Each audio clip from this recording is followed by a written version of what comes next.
The Alter Rebbe is going to explain, according to the deeper understanding, what is this encounter, what is it, what is the significance of this encounter, and what does it represent. Vayishlach Yaakov malachim lefanav Esav. So Yaakov sends messengers, angels, to his brother. They haven't seen each other in many years, and he's going to encounter his brother, and he's afraid of his encounter because they left in not such good terms, and he ran away, and he's going to encounter his brother. So Alter Rebbe starts the Maimer. It says like this: In Yedua, it is known Yaakov shorshe b'china shem ma da'il ma Tikun. That Yaakov, the root of Yaakov, is the name Ma, that's connected to the world of Tikkun, of order, and Esav and Esav is connected to the world of chaos, the world of Toyu. So what does it actually mean? That these are two twin brothers, and one is the older brother, which is Esav, and one is the younger brother, which is Yaakov, and they represent two twin ideas, or two processes. They embody two qualities of a process, which is a movement from chaos, which is the world of, or the paradigm of Toyu, chaos, confusion, lack of clarity, to the place of Tikun, which is the space of order and perfection. So we can understand this idea of Toyu and Tikun, this idea of chaos and order, at multiple levels. Let's start with the idea in creation itself, because that's where the word appears in the Torah itself, in the story of creation. The Torah starts off that the world was Toyu v'Vayu, was a place of chaos. V'ruach Elokim rachefes al pnei hamayim. The spirit of Hashem, of Elokim, hovered over the waters. And if you look through the story, the narrative, a creation story, in the beginning of the creation story, the way the creation story unfolds, is that the world is created, is a created reality, Bereshis bar Elokim, created emergence to existence. But the emergence of existence is that it exists submerged in water. Water is covering over everything. And that's the state of chaos, of confusion, of lack of clarity, of ambiguity. And then the next process within creation, which is the first time it says that Hashem said, so Vayom Hashem said, let there be light, and there should be a separation between night and day, and there's a process of Vayavdel. There's a process of separation, of defining, of creating structure and order. And this is what happens in day one, then eventually in day two of creation, represents the ultimate idea of separation, where there's a separation between the upper and lower waters, and the water recedes, and the earth becomes revealed, the landmass becomes revealed. So the structure of creation, the way the Torah describes creation in its terms of its meta-narrative, the Torah is describing a process where everything is submerged underwater, and then there's the emergence of land. In the state when everything is submerged underwater, that's a state of chaos, and that represents a state where everything is concealed, and there's no clear definitions. And then there's Vayavdel, which is the process of separation, where now things are defined. So there's the state of chaos. What the state of chaos represents is when everything is just extending infinitely, and it doesn't have a boundary. This is where the Chazal, the Gemara talks about this idea of that the olam was mispashet, the olam was continuously to expand, infinitely to expand, and then there had to be like some type of constriction of the expansion. So the fullness of the expression with the lack of boundaries, that represents the world of chaos. What is the idea of order, structure? That's the idea of the emergence from order, where there becomes a distinction between one thing and the next. The idea of distinction, of creating boundaries, is through the idea, which is Havdalah, the idea of separation, is through a higher level of intelligence. I'll explain what this means.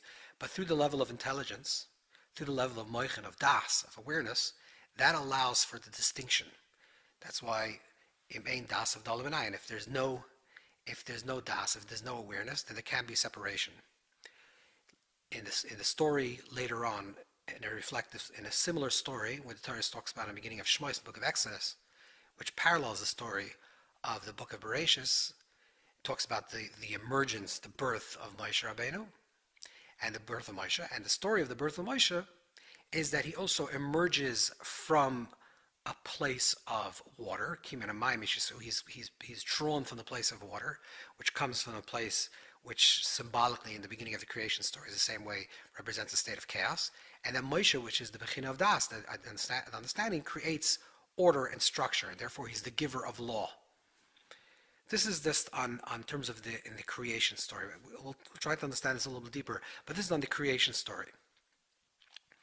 That there's a chaotic state in the creation story, where things exist in a more primitive state, in a premature state, where everything is just an expanding without any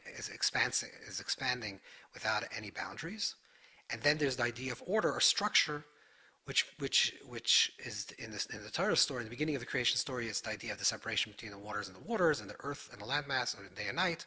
And then later story, it's the idea of Moshe, the Bechina of Moshe. Moshe is the idea of drawing down Das, intelligence, so creating order, therefore he's the lawgiver. So the idea of chaos is inherent within the essence of the creation story, which means that the emergence of order is from the state of chaos. That chaos is its premature state, its original state, and then from the state of chaos, of lack of boundaries and order, comes the place of structure and order and boundaries. What does that represent? Let's think about this in terms of development, in terms of the human being, because man is a reflective of the entire universe. That the world is reflected in the heart of man. So think about this in terms of the development of a human being, that we develop from a state of a chaotic state, which is the state of immaturity, and then we develop with maturity. When a person turns bar mitzvah, bas mitzvah, when a person becomes mature, he gets das, he enters a state of tikkun, or she enters a state of tikkun. So we develop from a place of chaos to a place of tikkun. What does that mean on a developmental level? The developmental level means that we don't understand borders. We don't understand, we're not structured by our very nature in our inception and in our immature state. Let's think about this in terms of our emotions. So for example, a child, in terms of its relationship to its parents, even a small infant doesn't understand there's a pre-personal stage in a person's life where they're, right when they're born, the child doesn't understand that their body ends and the parent's body or the mother's body is another body that continues differently. In their estimation, as much as their brain is developed, they extend throughout the entire world. This is the reason why little children look at their fingers to observe. They're observing themselves, that there's an edge to their body, that there's an edge to themselves, which means that in their primal state, almost in their primitive state where they're born into a chaos state. That chaos state we're defining as that the chaos state is a state where there is no sense of boundaries or borders, that everything is an extension of self. And then they become aware that they're separate from themselves. But this is also on an emotional level. How this works is that the chaos state for children is that children are very one-dimensional. I mean, this is some of the cuteness of a child, but they're very one-dimensional. What is a child? When a child is experiencing a certain emotion, let's say they're experiencing, their toy is lost, and they're really upset. So when the child experiences sadness, on the child's level, but the child is experiencing sadness, they're experiencing the raw emotion of sadness completely, and they don't have any sense of that there's possible another emotion. Or if they're sad and then you give them a candy, and if that's what makes them happy, they're happy to the extent that they're only experiencing the emotion of happiness, which means that a child experiences every emotion in a very raw state, in an unbridled state. If they feel sad, they feel sad completely. If they feel joy, they feel joy completely. What happens in maturity? Maturity is because a person has intelligence, has das, can be mindful of their emotions. Therefore, when they're experiencing something, let's say, God forbid, a person is experiencing a sad moment, something, they lost something, and they're feeling sad about it. But then the mind kicks in and says, okay, you're sad that you lost this thing, but you'll get another one tomorrow. Or maybe it's actually better for you that you have lost it, so you'll look for something even more important, and you'll put your attention to something that's more relevant. So there's always the possibility that the mind tampers the emotions, and it gives it a certain a context, but it also creates a certain definition that when you're experiencing that emotion, even though you're experiencing joy, sometimes you can't experience real joy. Sometimes it's detrimental to the experience of joy, the mind. Because sometimes if you're experiencing real joy, but okay, but the joy is going to be over soon, and then you're going to have to pay the bill for the expense of being joyful. Let's say it's, you're having a good time and you're making your child's wedding or something like that. So it's possible that the intelligence, what the intelligence does, the intellect, the mind, over the emotion, is that it tempers the emotion and allows the emotion to have a certain boundary. Now, this is not a judgment whether it's a good thing or it's a bad thing. We're just saying that's the nature of what happens when a person becomes more intelligent. That the emotions that we're experiencing is always tempered by the intelligence that is shining light onto the experience. But this is even moreover, what the intelligence allows a person to do is to experience a blending of their emotions. So let's say a person is feeling a tremendous amount of joy, and because they're feeling such unbridled joy and they're really in the experience of joy, if they were a child, they may just start dancing in the street because they're so excited for the new toy. But maybe it's unbecoming for them to do that in this public space.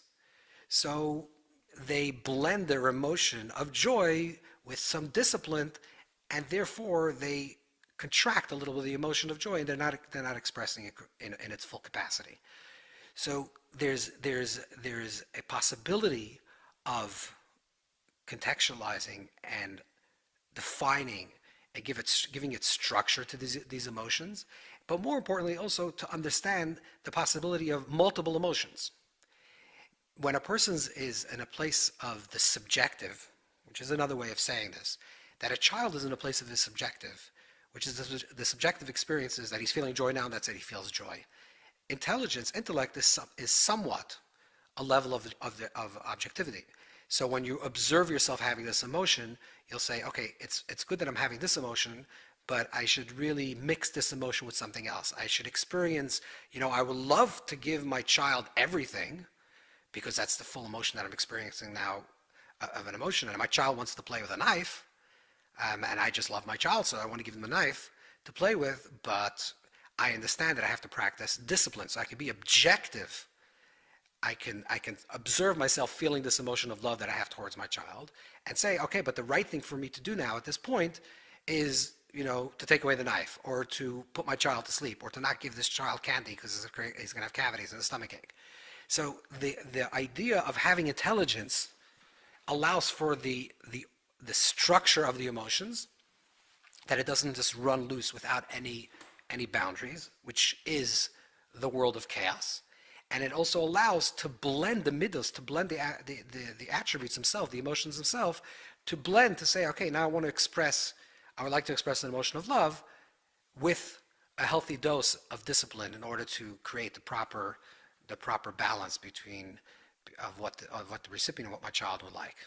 So this is the uber structure of Toyu, chaos, and Tikun. So the world of chaos, again, is the world where things are unbridled. Every single thing is experiencing whatever it's experiencing fully, without any level of intelligence, without any level of objectivity. Therefore, the experience is fully the experience, whatever it is, but it's the intensity of the experience. The sadness is really sad, and the joy is really joy, and whatever the experience is. Then comes the process of order, which is the world of Tikkun, which is connected to the idea of intelligence, of moichin, of intelligence, and therefore the idea allows for the tampering and the structuring of order. So if you go from a place of chaos, from a place of water where things are just submerged and everything is just one and just infinite, Mayim Shein L'Sof, this is the infinite expanse of water, to a place where there's boundaries and laws and discipline. So that comes because of Moichin. Now, all this, the reason why it's reflected within the creation story, and therefore it's also reflected within the developmental state of life, where we go from a pre-personal state, where we're chaotic, which means we're fully feeling our emotion, we don't have any sense of other. A child that's experiencing hunger, and they're a 1-year-old child, and it's 2 o'clock in the morning, they're not taking into consideration that the parents haven't slept the whole night, and they're tired. But if they're hungry, because they're experiencing their emotion raw, and they'll cry until they get the bottle or until they get fed. This is the idea of the chaotic state. This is why we call it chaos. Chaos means that there is no boundaries. This is like before there is law and order and structure, before there is intelligence and das.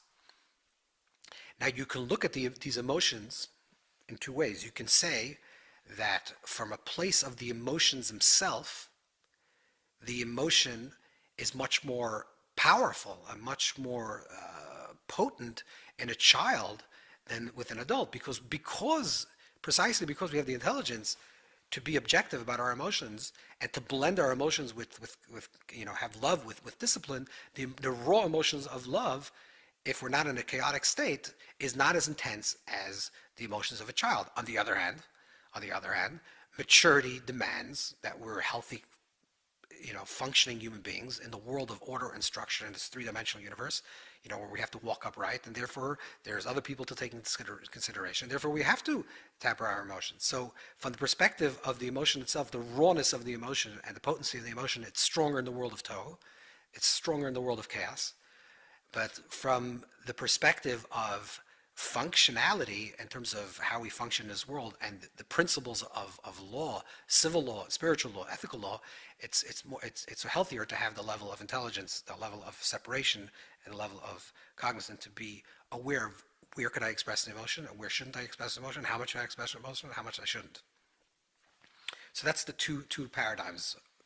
These two paradigms and these two structures in the creation story and in our own personal story in terms of our development is rooted in a cosmic story, a spiritual cosmic story, which is that the spiritual realm, in the spiritual realm of the reduction of the Esav, of the infinite light of the Creator, in order for the process to be revealed within finite creation, in this spiritual evolution of this infinite light post the contraction, that symptom of the infinite light, to allow for the emergence of creation to come into being, what first emerges is what is called the world of Toyu.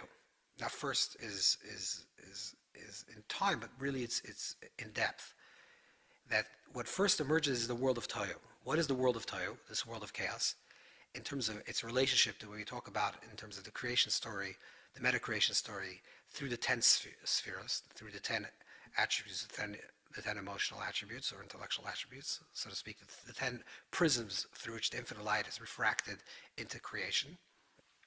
That, let's say there's the midah, there's the attribute of, let's say, what is called chesed, kindness, divine kindness, and his attribute of gevura, which is divine restriction or discipline. Look at that. These are just the two simple examples of chesed and gevura, giving and receiving, or giving and holding back and withdrawing, moving forward or moving inward, extroverting or introverting. Okay, these are the two emotions, chesed and gevura. In the world of Toyu, chesed, for example, because it doesn't have the moichin, therefore it doesn't have the level of bittul, the level of humility, because like a child, the child is experiencing fully their emotion without the awareness that they're maybe hurting other person when they're, or I don't want to say hurting, but when they're crying for food, it's detrimental to the parents who have to wake up in the middle of the night to feed them. But they're not taking that into consideration because they're fully in their egoic state. And incidentally, that's actually healthy for a child to develop this way. That we have to go from an ego state to a transpersonal state. But we have to be in that egoic state at certain periods of times in our development. So the child is developing, or let's go back into the world of Toyu, the chesed is pure chesed, which means it's pure, intense light of divine giving. Now that's in total clash, and it has no humility to withdraw itself, in clash to the attribute, which is the opposite one, which is the sphere, the attribute of gevura, of restriction.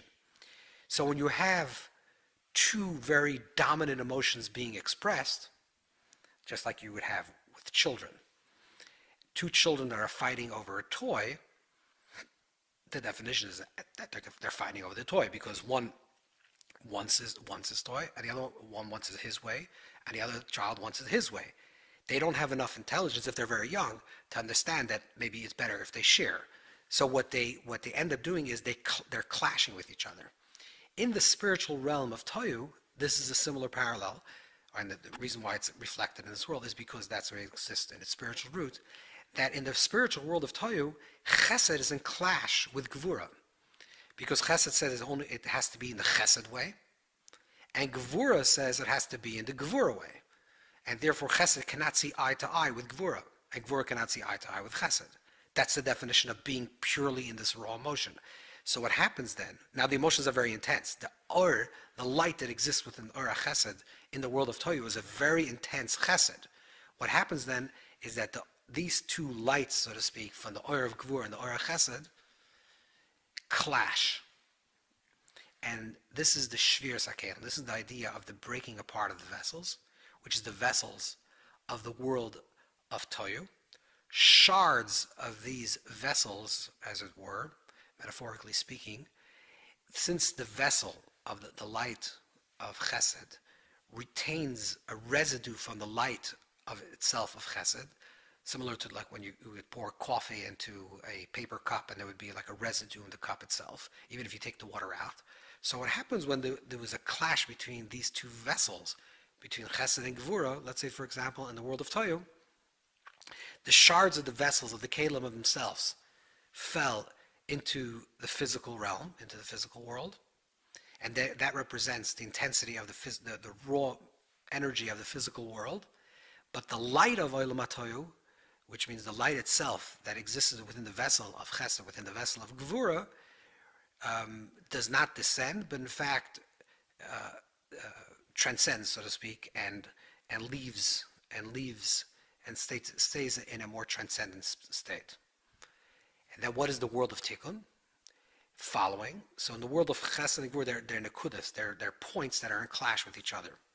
And then what happens in the world of Tikkun, which is Yaakov, which he does with the speckled animals, is the idea of Tikkun. Yaakov is the idea of Olam HaTzilus, the world of Atzilus, which is the first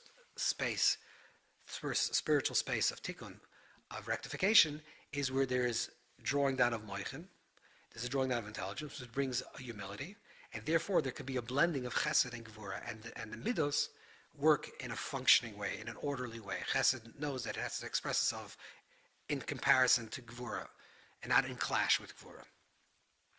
So that's the uber structure between the world of chaos and the world of Tikkun. So based on this, we can understand what the Alter Rebbe what says here with regards to this encounter between Yaakov and Esav.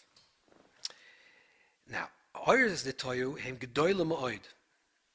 The lights of Toyu are tremendous great lights, tremendous intensity, but they weren't able to be vested within the vessels, because the vessels, each one said that they're their own vessel, and what happened was, like we said, is that the vessels clash with each other, and therefore there was a shvir sakelim, there's a breaking apart of the vessel, and when there was a breaking apart of the vessel, the shards becomes the sparks that descend into the physical world, the world of order, from chaos to order, and the light itself, makifim, the kelim nishbarim enough lamata, the vessels fell below, but the light remained in a state of transcendence, of a surrounding light. So therefore, since it fell into this physical world, into the material world, l'chein Esav shalamata rasha. Therefore, below, Esav was not a tzaddik, was not such a righteous person. But the truth is, but in his source, in the place of Makif and the Toyu, in the place of Toyu, Esav is the light of Toyu, the intensity of the light, the potency of the light that exists within the world of chaos, is in a way even stronger than the light that exists within the world of Tikkun. As we said, because that's the idea of Tikkun, is already the light is a little bit diminished, because Chesed is saying, I can't just express love or joy in an unbridled state, because it's I can't just dance in the street, people are going to look at me, whatever, I don't know if that's the right reason, but I can't do that because it's not proper for this, in this situation. However, Yaakov thought that Esav was already revealed, that Esav was already rectified, and he already returned to return to the place of Lifnei Tikun, that before the world of Tikkun, that Esav already was rectified, which means he connected to the world of Toyu in a correct manner. So what did Yaakov want to do? Yaakov sends messengers to Esav, Lefanov, in front of him. Lefanov means to the essence of Esav, the way he exists within a source. Which is the kings of Toyu.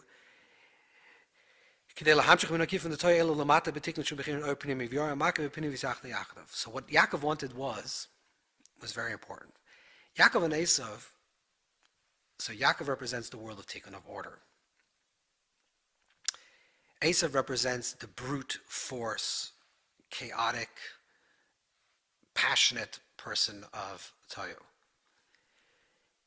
If Esav would be elevated, which means if Esav would have been rectified already in his own spiritual practice, which Yaakov thought, since he thought that Esav was as well, he said that what we really should be doing now is drawing down the light of Toyu within the vessels of Tikkun. They should become one. What does this mean? So we're just giving this whole analogy of a child and maturity, that the child experiences the emotions much more raw, much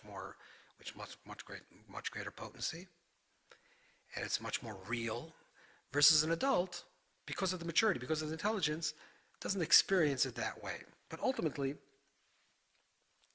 this is what we need to do.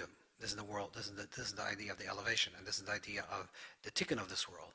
What we have to do is we have to, at some point after we go through a process of true tikkun, of order and structure and boundaries and laws and responsibility, and become mature, at some point when we feel that we've developed very strongly in that state, and Yaakov is really the paradigm of this idea.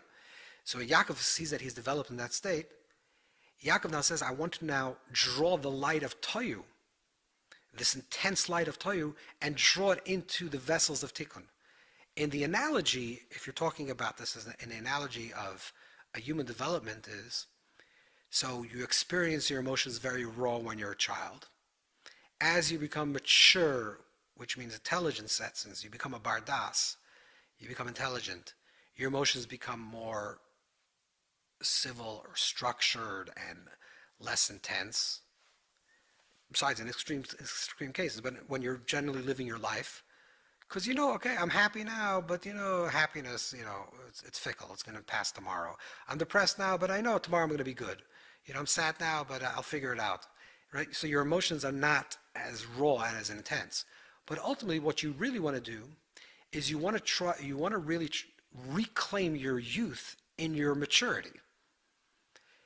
But there needs to be a reclaiming of that, of the tinok, which is the words of Tikkun, of the tinok, of the childhood, in your maturity state. You want to experience love, or awe, or wonder like a child.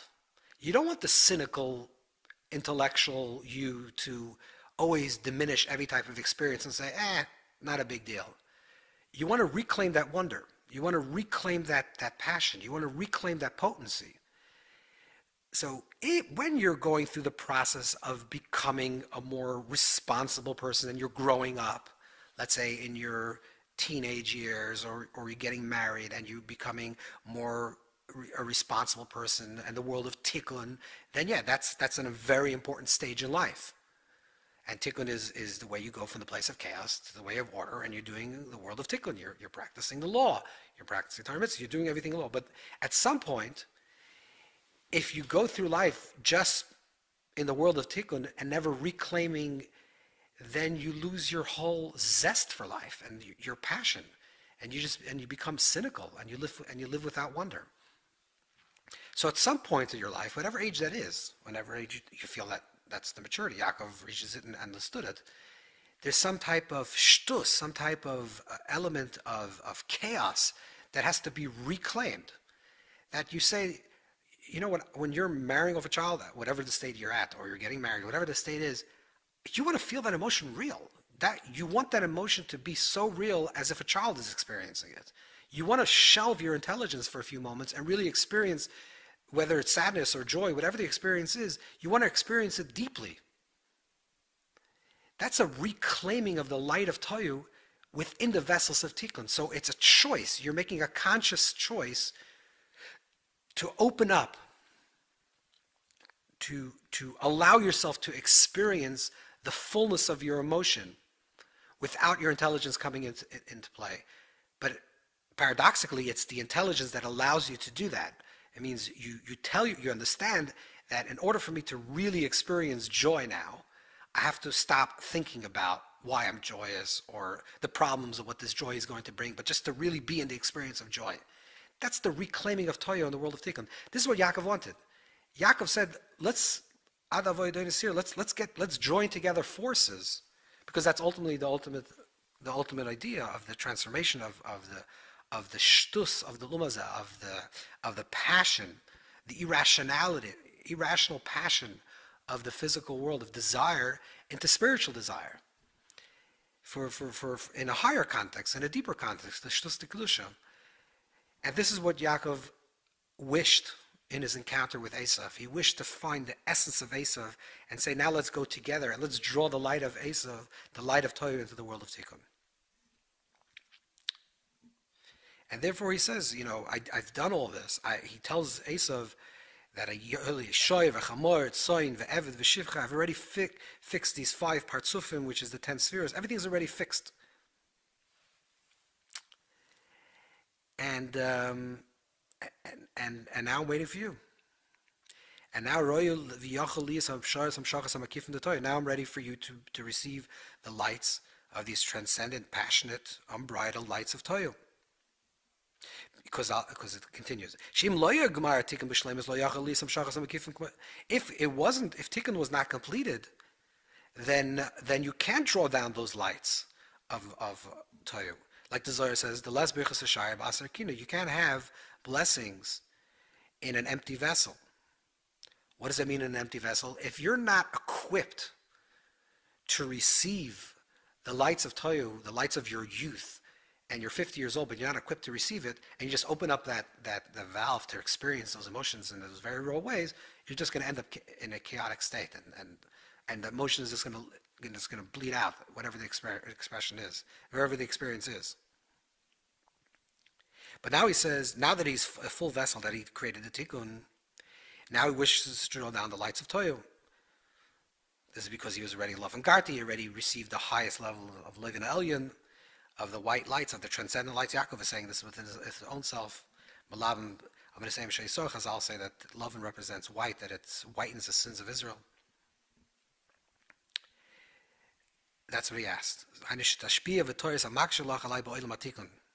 Therefore he says, if I find favor in your eyes. What is favor in your eyes? Chen is he's asking Esav that if I find favors, chen is like what it can be translated as grace, but it's not a good translation. It's more like charm. Chen is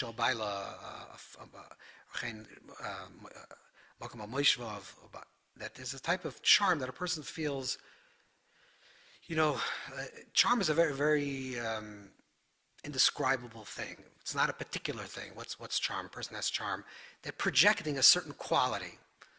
Like a child has a lot of charm. There's a certain projection that you feel that this child is living without dichotomy. But it's not because they're smart or because they say things that are cute. When they're charming, whatever they say is cute. When they're charming, whatever they do is cute. Charm is a certain type of makif, a certain type of surrounding light that surrounds a person, that a person projects. Yaakov is saying, I want to draw down those makifim. I want to draw down your chen.